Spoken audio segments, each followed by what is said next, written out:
Mga iba't ibang klase ng nangungutang. Number 1, the magician in the magic promise. Yung ang hilig mag-promise sa'yo pag nangungutang, pero pagdating ng singilan, ayun na, lumalabas na yung tunay na kapangyarihan. Nagmamagic-magic na siya, bigla nang nawawala, hindi mo na matagpuan kung nasaan na.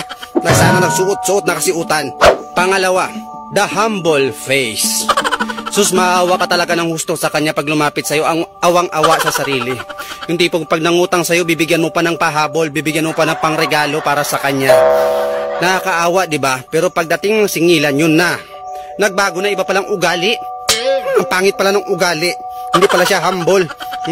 Masyadong mapagmataas sa mga naniningil sa kanya. Yung tipong ikaw na yung naniningil, ikaw pa yung may kasalanan. Grabe naman. Pangatlo, the smiling face. Yung kapag nangutang sa'yo, laging nakangiti. Parang hindi mo makikitaan ng kalungkutan sa mukha. Komportable baga. Pero kapag siningil mo na, yun na. Nakakatakot na yung mukha, nakakatakot na yung itsura, maniningil ka lang naman, akala mo kakain ng tao. Pang-apat, overacting.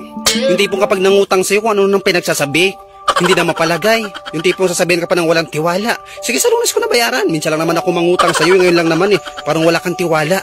Napaka-overacting, ipautangin mo naman, pag siningil mo naman, wala na. Sus, yun na ba?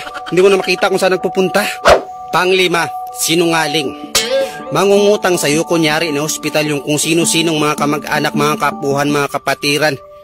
Yun pala, kung saan-saan lang gagamitin yung pera. Gagantyuhin ka, pag pinautang mo, nalalayasan ka na.